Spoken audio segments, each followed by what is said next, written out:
Dr. Navkesh Singh and Dr. Benny. They are both from India. Both have been accepted to NYU. Dr. Benny is in the second year. Dr. Navkesh is starting his first year now. And I was fortunate that finally we were able to find a time. So first of all, thank you to both of you guys. I know you're doing the shifting. You're moving from Canada to New York. There's a lot going on. Plus with the flu season, so taking out time. So I'm grateful for your time, first of all.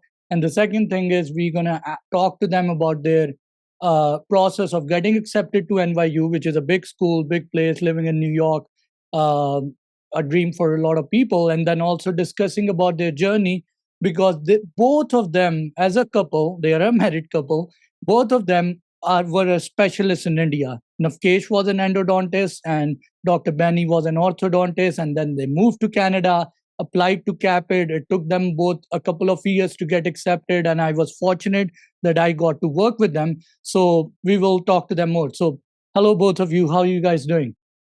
Hello, doctor. How are you? We are good. Thank Hi, you. Dr. William. How are you doing? Good to Thank you. see you after such a long time. First of all, Thank you. thank you so much for giving us this opportunity to be here. And if we can be of any help to our colleagues, thank you so much. Thank you, guys. So I would like to ask you. I personally work with a lot of people who are coming from India, migrated to Canada. Some of them migrated like a year ago. Some people have migrated 2, 3 years ago, doing dental assisting, doing masters, doing jobs. So specifically, if I ask you first question, now that you are accepted to NYU, people who are just migrated or migrated a year ago and trying to build their CAAPID uh, profile, thinking about pursuing dentistry in US, is it doable, and what things they should do so that they can get accepted to an American dental school? I would like to go first. I would like to start with our own journey first. So we moved to Canada in 2019, and we already had a successful running dental clinic in India. I was a faculty, even Benny, both of us were faculty at a dental school. And initially we had no plans of moving to Canada. But once we decided, we moved to Canada in 2019. So my first piece of advice is always be flexible. So when we moved here, when we took a look at the finances, everything looked good on paper. We could have not worked for 1 or 2 years, and we could have gone through the dental or dental equivalency program or an American university. That's what it looked on paper. But as you know, life has other plans. COVID came, and paperwork got delayed. Benny got stuck in India in COVID. So my first piece of advice is always be flexible, always be prepared for the worst. So it delayed our journey a little bit. And the second piece of advice I would like to give is always plan ahead. Always plan ahead. Uh, for example, when you are giving exams, plan ahead how you are going to give INBDE, with TOEFL, know about when the cycle opens. So, for example, the cycle opens in March. Make sure you have everything ready 2 months in advance, at least 2 months in advance. For example, you should have everything ready by January. Everything, your TOEFL result, your IMED result, your SOPs, your LORs. So be prepared, plan ahead, and be flexible. And second thing, about the master's thing, as I said, if you wanna pursue dentistry in North America, uh, you don't need a master's, in my opinion, because we did masters because our plan was to stay in India at that time, but our plan changed later. So sometimes we used to think it was a huge investment of time and money, but it helped us in the longer run. The skills that we learned in our masters, the hand skills, the people skills, it helped us a lot in our dental journey in North America. A lot. The exposure we got in our masters, the publications, the research work we did, the, the amount of patients we did, everything improved our profile. So, as they say, God has a bigger plan, and even though sometimes when we were really low, we had no hope, we could not see any light at the end of the tunnel, we would like, your masters and, your colleagues are trying to question you, your family is trying to question you, your masters, why you starting again from zero. But at the end, I would like to say it's worth it. And excuse me, nothing is in vain. Your hard work is never in vain. At the end, it is gonna help you. My masters helped me a lot. Benny's education, I think it helped her a lot. Also, I would like to add, yeah, go I ahead, was Dr. just going to ask you this because I personally think both of you guys already had done a master's or a residency in Canada. When you applied to dental schools, they already know that these guys are more qualified than an average BDS. So if anybody is coming from India who's a fresh graduate, like I have a couple of people who are 22, 23 BDS graduate, and when I compare them with your application, for those kind of people, getting more experience in Canada or masters would make sense. But in your case, I think because you had that post grad education, you were teaching and practicing as specialists, the schools had some kind of like guarantee, like, okay, this person knows how to work clinically. Yes, Dr. Ben, you were going to add something. Yeah, you asked about like I would say it's definitely doable.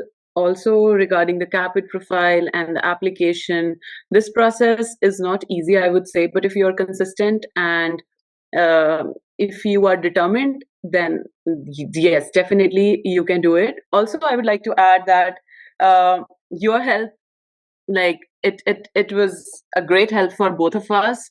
We took your help in all the paperwork regarding CAPID, the SOPs, the LORs, and if anybody can take professional help, I think that makes a big difference in profiles. Like for me and for Navkesh personally, your help mattered a lot.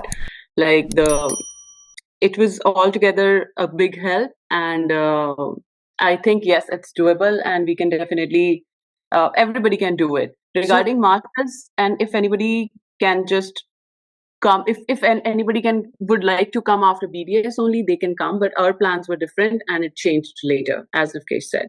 So here's a question, because now you've been living, you've been studying in NYU, living there, and so you came right before COVID. Then COVID Yes. came in, and I know Yeah. like everything, no plans were working out for anybody. You were stuck, as he's mentioning, and then you must be looking for job, Navkesh, most probably at that time, and surviving and all of that. Like financially, over the now it's 2025 almost, like financially it's a big stretch. And even though like I help them, but I charge for my services as well. At that time, you're applying for CAPID, you have to figure out your tickets, even visiting back home if you need to, paying rents. And even now, of course, you're taking loans and taking, like, doing your DDS, which is fine, it will pay off. But how, Navkesh, both of you, like, how, what would your advice be from the financial standpoint? Because there you were making money as specialists, and now you're losing money and you don't even know where you're heading. And then COVID is there. So, what's your advice on that to people? So I would say, so I've met a lot of people, who are always trying to save money. I would say, save $5 here, $100 here. So as I said before, plan ahead. You need to be planned. You need to be prepared to spend in this journey. You need to be prepared financially. Uh, so like both of us, we were a dentist couple, But and the piece of advice I got when I came to Canada was, hey, Navkesh, you don't need to work. If you have this much money, you can get through, you can clear your exams and everything. Uh, but be prepared financially. You always need a good mentor in this journey, as Benny said before. So our struggle was, we were brand new. We did not have any connects in North America. We did not have any family when we moved here. So our struggle was uh, getting misguided by a lot of people. A lot of people are just trying to pull you down, I would like to say, or not give a correct piece of advice. So there's a lot of mentors who try to be mentors in this dentistry field who just got into, let's say, we got into a dental institute here, and they would try to mentor other people. But my piece of advice is find a good mentor who has experience, who knows the drill, who knows the ins and outs, and who is ready to be there. It's not just the paperwork that you'll need help with. You're gonna need help emotionally as well. You're gonna need somebody to keep you motivated in this journey, because this journey is tiring. Yeah, Yes. financially and emotionally. Yeah, it is. Do you think, like, just asking from both of you, and my journey was different, yours is different.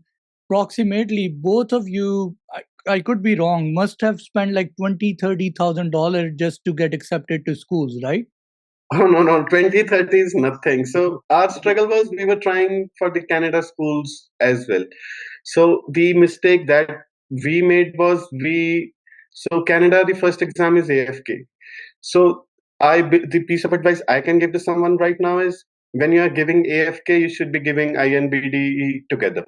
Like if you are giving AFK on 5th of Feb, plan INBDE Next like a week. week later. That was the Mhm. mistake I did. That was the mistake we did, even though Benny told me, like we should give the exam right now.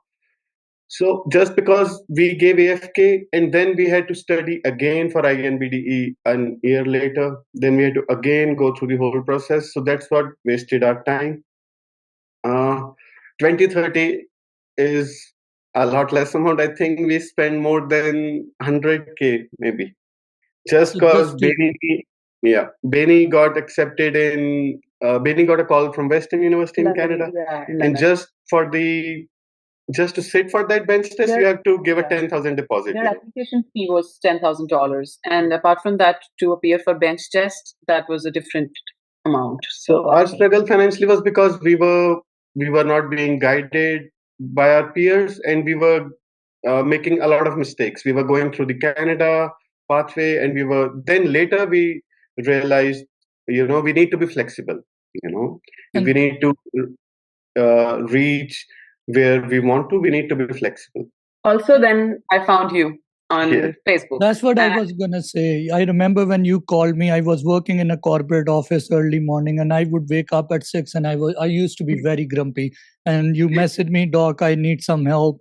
And then you told me about a coaching that you took from somebody, and it didn't work out. And I was like, fine, you can do this.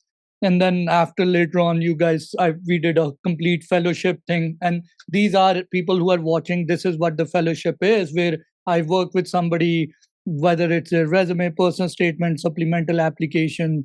And some people get accepted right away. Some people take a little bit longer, but I try my best to continue to work with them in whatever way possible. But when you say about 100K, 80K, and of course, there's a lot of miscellaneous costs like going for bench exam to Colorado or other places or stuff like that. I know how the life is after postgrad, but after DDS. But my question is, at this point, both of you having acceptances and one of you studying in already in DDS, do you think it was worth it? It is worth it. Yeah, I Yes, think so. that's what I would like to say. At the end of the day, it is worth it. Okay. All right. So if you're watching this is what I tell people. Like, one of the things I'll tell you, when I used to talk to them, Nafkesh was working very hard, making sure everything's getting done. Whenever used to talk to Dr. Benny, she had this determination. Like, one of the key things, to be honest, I'll give you as a compliment, like whatever the situations were in Canada or things were going on, she was like on high octane, like, I want to get it done, I'll get it done, will get it done. And even when she got accepted and Nafkesh was getting interviews, and I personally know this is a very difficult situation where one spouse is in a different place and the other one is struggling to get there, just like how you came to Canada and she must be in India. So it's a difficult situation, but you guys hauled it through. And I would say it's like literally manifesting your dream about that. So my question is, if amongst because you applied to several different schools, you gave bench exams and interviews, writing personal statement, resume, all of that is one thing. When it comes to bench exam and interview prep, what were the things you would advise people to look carefully, even in the personal statement, like in detailed steps? which things do you think are the most important ones when you're filling your CAAPID application or when you're preparing for interviews and stuff? So I would like to have a head start on this. Yeah. Sure. Go ahead. So as I said before, you need a good mentor, and you need to be honest. So the admission committee in any university, they go through thousands of applications every year, and they can tell right away, if you're lying or if you're using AI, ChatGPT, to fill out your application. So everybody's journey is different. So my advice is be honest. Write your own SOP, write your own resume. And when I say a good mentor, just have a mentor, double check everything for any additions, any deletions, but be yourself. That's what I would like to say. Yeah, it should sound original because, yeah. Like my that journey matters. might be still, we went to the same university in India. We graduated from the same university. We did post graduation from the same university, but still, both of our SOPs will be different because she has a different childhood. I have a different childhood, and it shows on the paper. Your struggle shows on the paper. So here I would like to add. Doctor, before we met you, uh, we we tried with other mentors. I would like to share an example. So I sent my resume, to a mentor for any improvements or any deletions. I was charged the money, and I was sent the same resume back saying, "Oh, it's a good resume." Oh, wow. Yeah. Wow. It And this was how much you paid for this? like $1,000 maybe for the SOP and resume, I think approximately. That's for both of us. Yeah, for $250 per. 500. Okay. That's still okay. Yeah. Well, this kind of crap happens. It's everywhere. People, when I now coach people for CAAPID, people don't know that I have been over the past years have been spending thousands of dollars just to get coaching in dentistry. Like, what kind of dentistry should I be doing? I get a lot of stress and anxiety and dealing with patients, dealing with like corporate dentistry in US is very toxic, dealing with a lot of things. And people might see me on social media and think, hey, he has everything figured out. But I look for coaches when it comes to clinical dentistry. I've been paying coaches on YouTube to figure out how can I make my YouTube more feasible. So everybody in the system has needs guidance, to be honest. And maybe I'm able to do it because I went through it. And the same goes for anybody else. Maybe in future, Dr. Navkesh would be doing something similar too.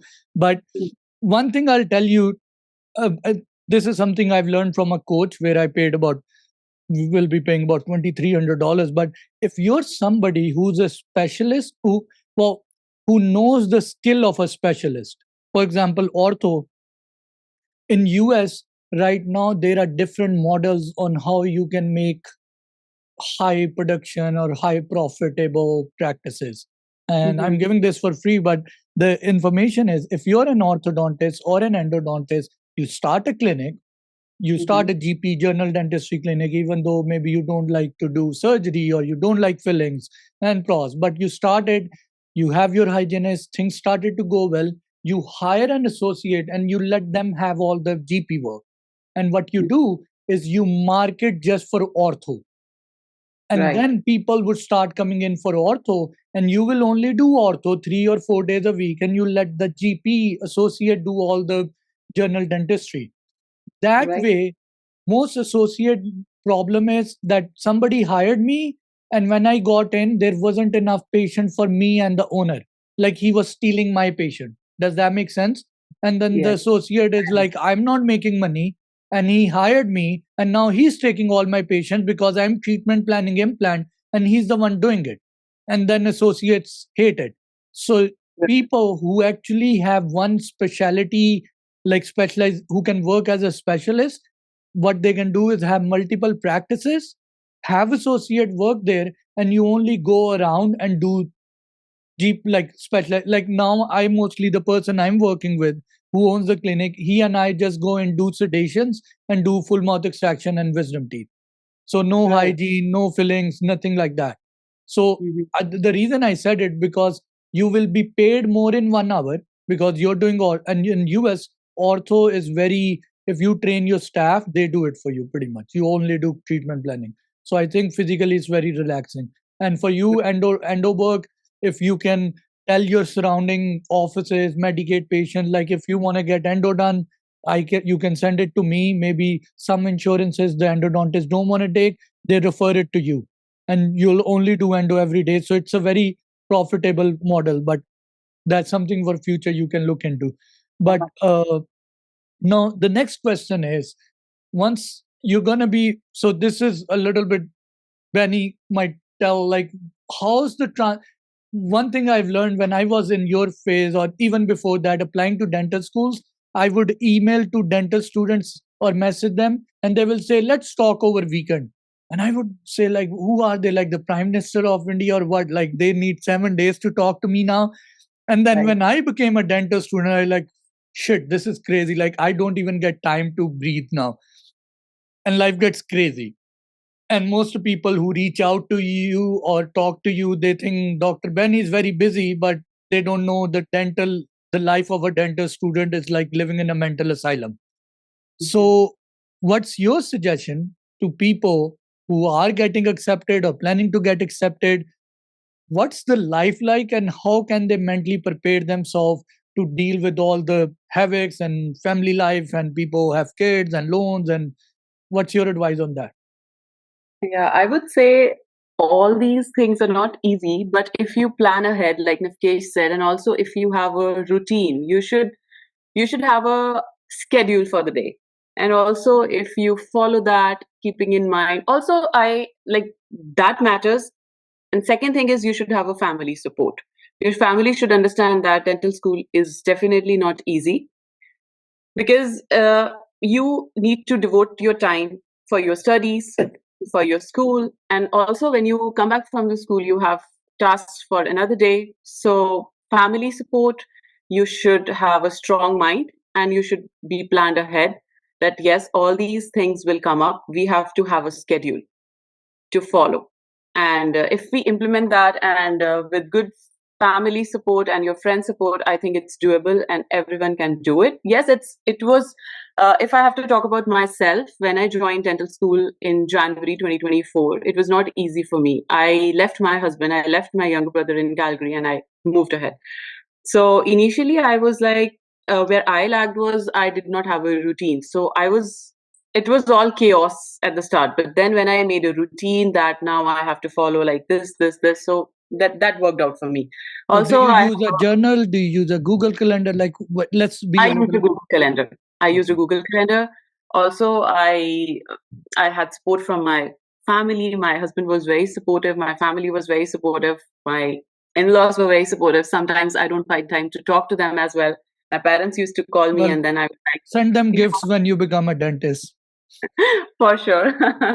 That's for sure. Yeah, it's not easy, but I would say that if you go with your plans, if you implement them, then it's doable, and everybody can definitely achieve it. Because if you reach that step, right, getting into the dental school itself is not easy, but if you reach that step, I think, yeah, we all can do it. And but yes, we have to be strong mentally as well. So, Navkesh, I'm going to ask you two questions. So, number one, that when you mention about planning ahead of time, you guys said it a couple of times. Can you break down a little bit in detail, like what do you mean by planning? Like, I'm living in Canada. I'm trying to see. I want to apply to CAAPID.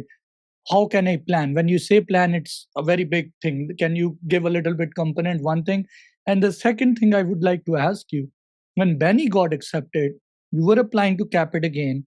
I remember you were getting interviews, but you weren't getting accepted. You were going to New York, other places.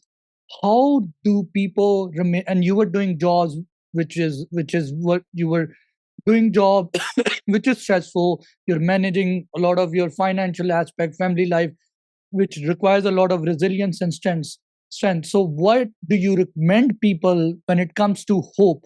Because to be honest, if I'm one person and not getting accepted, that's fine.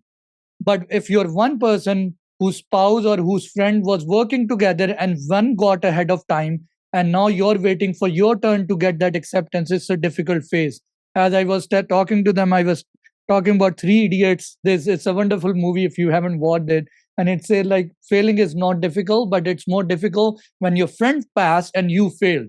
So we'll talk about hope and resilience, what helped you go through this time, and the breaking down of the planning part. Okay, so I'll start with the plan ahead thing. I would like to start with Benny's example. She's already in a dental school. So when she says plan ahead, she's not planning for tomorrow or day after. She's planning for next week. If she has an exam on Friday, she's not gonna study on Thursday. She's gonna study one weekend before. Because she's a girl, Dr. Nafkesh, we don't do that. So what she's been trying to tell me, it's gonna be the same for you. What she's trying to tell me is, if you don't do it, you're gonna be in trouble. You can be in trouble once, twice. How many times do you wanna be in trouble? I've been there. And for so there was a couple of things that I was lacking. As you know, I'm very shy to talk on phone. I don't like talking on phone, and Benny handles a lot of that part of my life. Nick, Communication department. yes, you can say PR communication. department. So when we were connecting with you also, as you know, Benny was handling most of the conversation, and at one point you were like, I want to talk to Nafkesh. This is Nafkesh's profile, his question. Let me know when Nafkesh is free. I want to connect with him only. And there were a couple of things that I lacked personally. So when you have a good profile, or you think you have a good profile, when you have so much on your resume, sometimes you think you deserve it. That's where I think most of us lack. Sometimes you think you deserve to get in because you are so good on paper. That's very important what you said. Yes, but it is not the case. I think everybody's journey is different, and everybody deserves to get in. So what I was lacking was, I was working hard towards the application, but I was not going the last mile, I would say, where you motivated me, doctor, to follow up with the university, to go visit them, to go talk to them. Even after you have applied, you need to have that passion. The university needs to know you have that passion. Let's say for NYU, you are passionate about that dental school, you need to attend the seminars, C courses, the conferences, weather conferences. days. You need to have your name, your face up there in front of them. They should know there's this guy Nafkesh who has been following up. Yes, you need to be persistent. Yes. Sorry, doctor, what was your second question again? The second question was breaking down. One was the plan, like how when you say plan ahead, one was this question, breaking it down. How would you describe it to somebody who's living in Canada and I want to apply to 25 CAAPID cycle 2025? How should I break it down? Practically, what step would you advise? The second is, this journey is not easy. What do you suggest? What people don't understand this, they won't understand this. If I was Nafkesh, I think I have resilience, but I give Nafkesh would have 10 times more than I did, because the jobs he was doing, the hard work he was doing, seeing your spouse living in another city, still trying. He went to, and I know his profile. He has a goddamn good profile.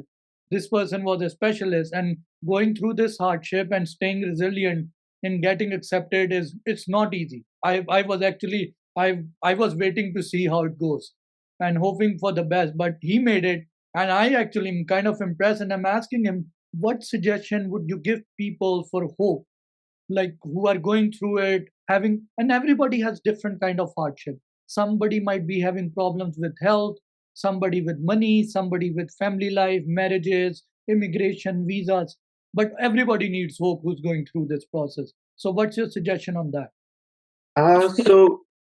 With hope, I would like to say, have a positive set of friends, a positive set of people surrounding you. Especially when you move from your country to North America, you leave everyone behind. You're gonna meet every kind of people, and they're gonna be people who have been down this path before. They didn't get in, and they're just gonna it's not possible, it's very expensive, it's not worth it. You can do dental hygienist, they're earning well.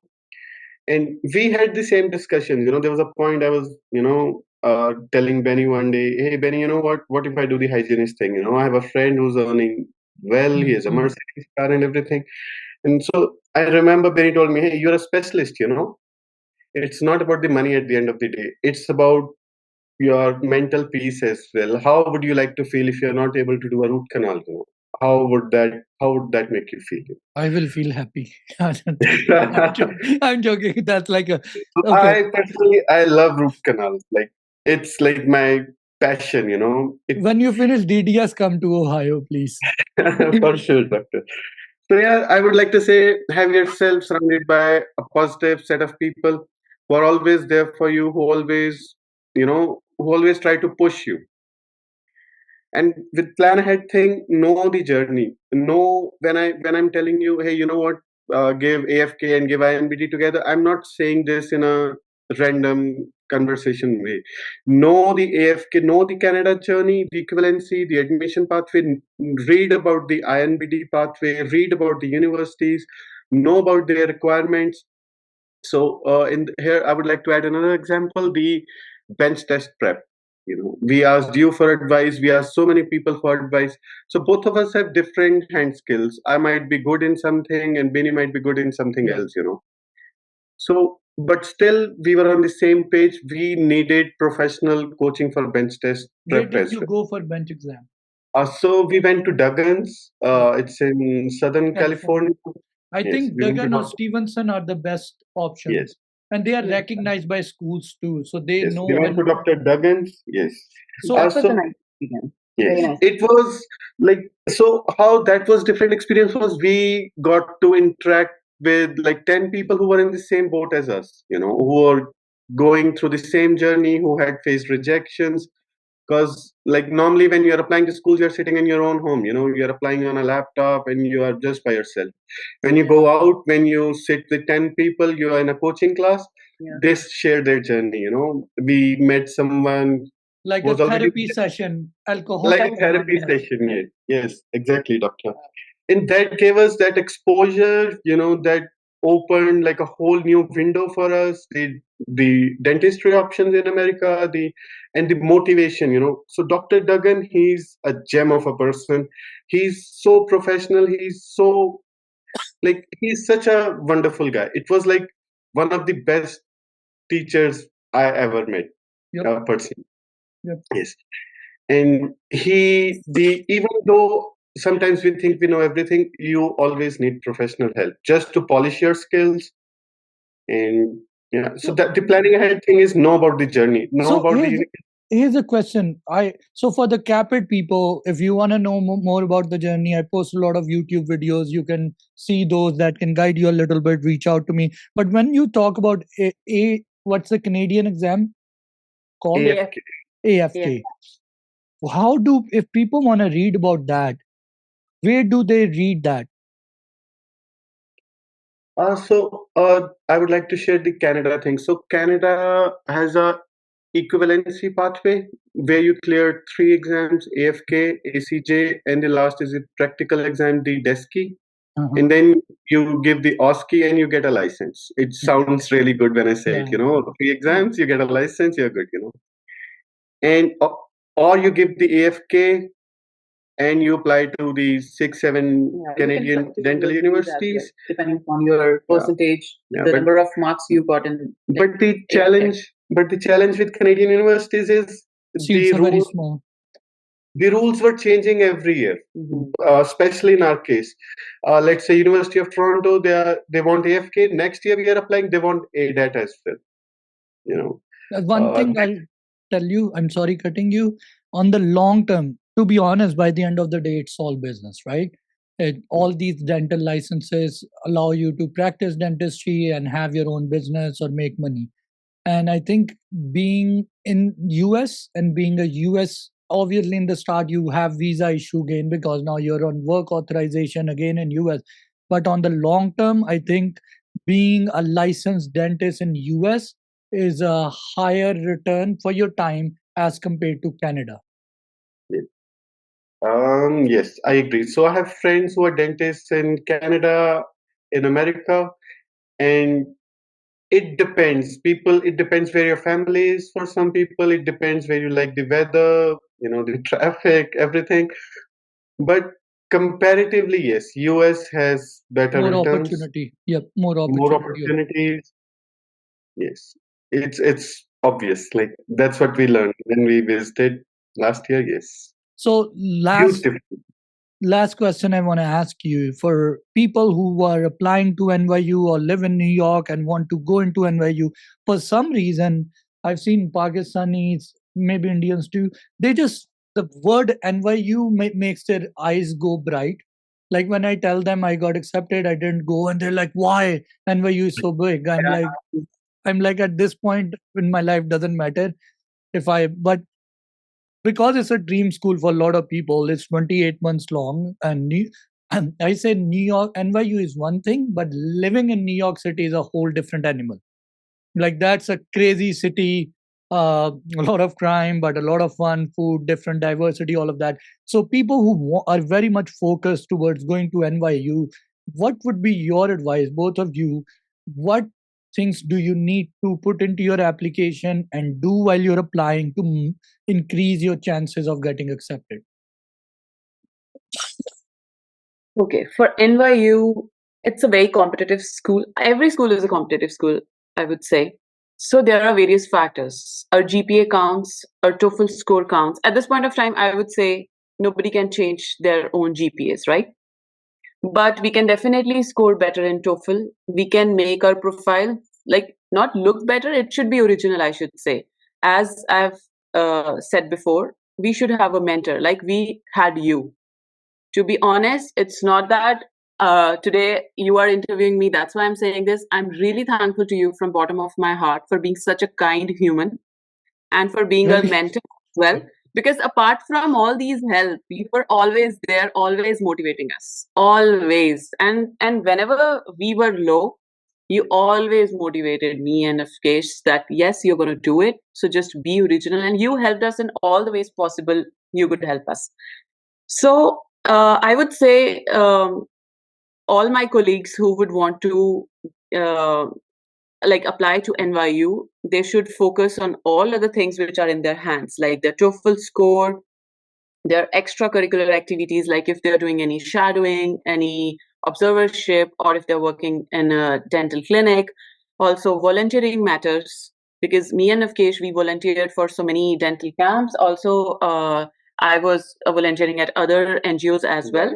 And Hmm. I was volunteering at YMCA as well. That matters as well, apart from your own dental experience. Because, uh, yes, also, like everyone should be like it comes from within, I feel, right? If you are, I feel that if you are determined to get in somewhere, I think all the powers are with you for that then, as you have said to me before as well. So yes, that would be my advice. And living in New York City is like altogether, it's a beautiful place to be. I personally love New York City. Being in New York City, I was afraid at the start, to be honest, that how I'm gonna survive here.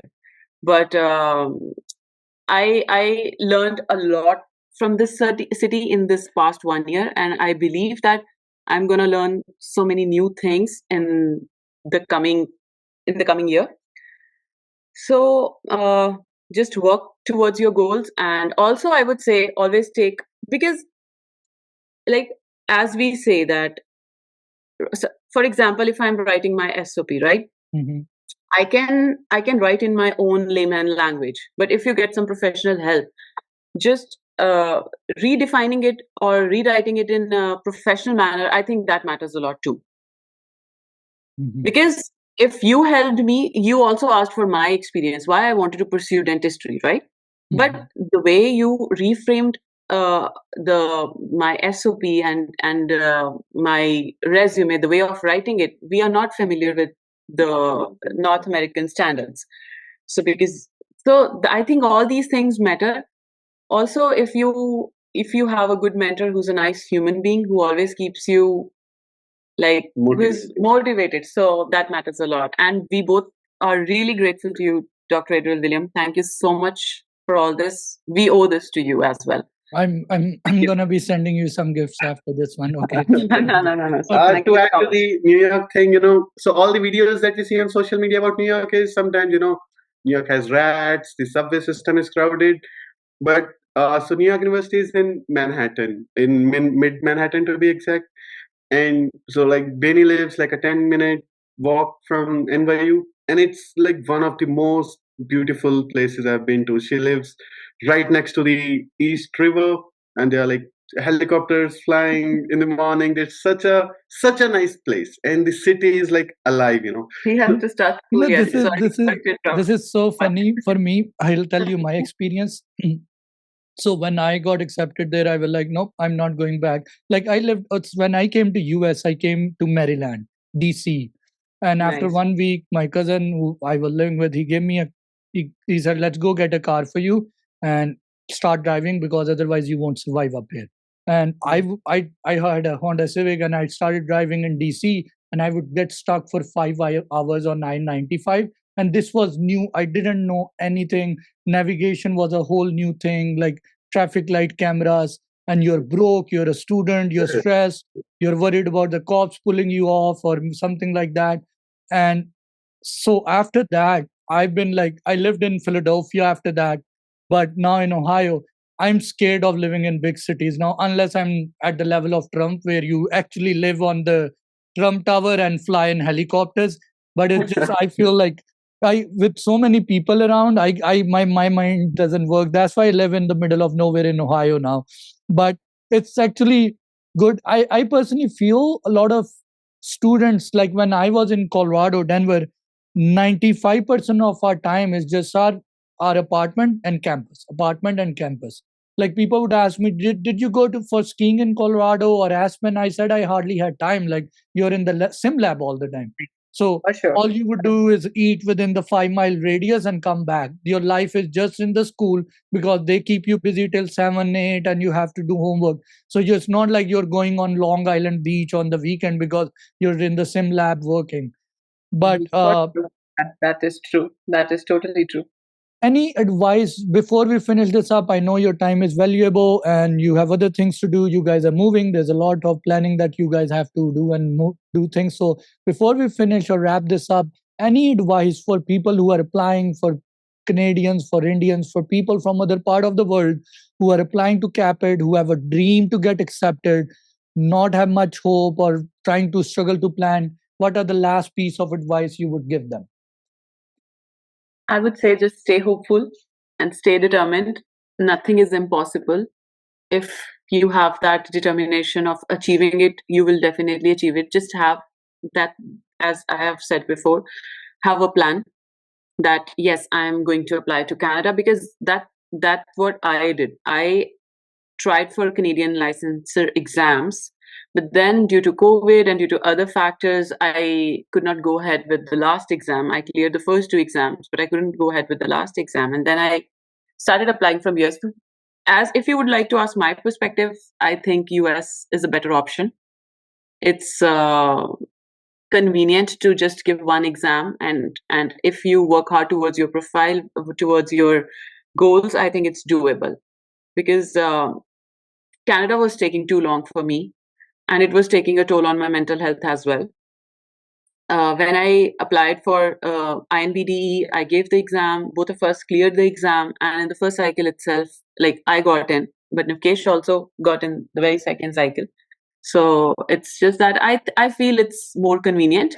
But yes, it depends upon person to person as well. If one would want to go ahead with the Canadian license exams, it's also doable. I would say just be patient, keep working hard, follow a pattern, and always, I would say, take help of your mentors, because like you are also taking time out of your such a busy working schedule to help students like us. And that's a big help, sir, to be honest. And yes, everyone should be consistent, should be determined, and should work hard towards their goals. And definitely it's doable. It might take some time. It took me 5 years to reach here. I came here in 2019, but I was working towards Canadian license exams. COVID happened, so many things happened, but in the end, yes, it's worth it. And I would like to say thank you to you one more time. Stay the same, sir. You're Thank a you. very kind one, and keep helping. I Keep doubt man- people would agree with that. I doubt. But thank you No, very no, much no. for your kind You word. are, you are, you are.